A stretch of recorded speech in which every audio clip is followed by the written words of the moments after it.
جنگل میں ایک مغرور اونٹ رہتا تھا۔ اسے اپنے لمبے قد اور چال ڈھال پر بڑا ناز تھا۔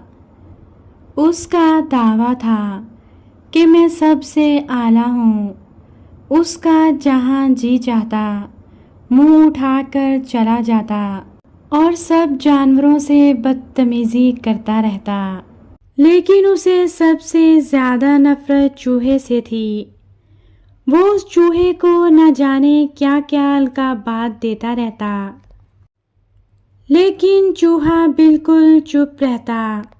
جنگل کے سب جانور ہی اونٹ سے تنگ آ چکے تھے اور چاہتے تھے کہ اسے اس کے کیے کی سزا ملے، مگر ابھی تک اونٹ کو کھلی چھٹی ملی ہوئی تھی۔ بہار کا خوشگوار موسم تھا، ہر طرف پھول کھلے ہوئے تھے اور جنگل میں بھینی بھینی خوشبو پھیلی ہوئی تھی۔ اونٹ سو کر اٹھا تو اسے بڑی زبردست بھوک محسوس ہوئی۔ وہ منہ اٹھائے چرنے نکل گیا، اپنی لمبی گردن اٹھا کر درختوں کے پتے کھانے لگا۔ قریب ہی ایک کانٹوں بھرا درخت تھا۔ اونٹ نے جیسے ہی اس کی شاخ کھانے کی کوشش کی، اس کی گردن شاخ میں الجھ گئی۔ اب تو اونٹ کی ساری شیخی ہوا ہو گئی۔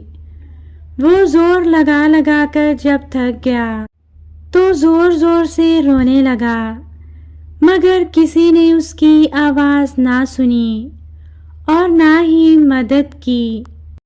کچھ دیر بعد جب جنگل کے جانوروں کو اونٹ کی مشکل کا پتہ چلا تو وہ وہاں اکٹھے ہو گئے اور اس کو ہمدردی سے دیکھنے لگے۔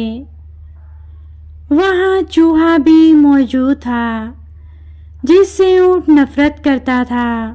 اس نے اونٹ کی جب یہ حالت دیکھی تو اسے بہت دکھ ہوا اور وہ درخت پر چڑھنے لگا۔ وہ اس شاخ تک جا پہنچا جہاں اونٹ کی گردن پھنسی ہوئی تھی۔ کمزور ہونے کے باوجود اس نے کسی نہ کسی طرح اس شاخ سے اونٹ کی گردن آزاد کرا دی تو اونٹ کی جان میں جان آئی۔ اب اونٹ کو معلوم ہو چکا تھا کہ جنگل میں ہر جانور اہم ہے۔ اس کا غرور خاک میں مل چکا تھا۔ اس نے سب جانوروں سے معافی مانگی اور چوہے کو اپنا پکا دوست بنانے کا اعلان کیا۔ سچ ہے، جو مشکل میں کام آئے وہ دوست ہے۔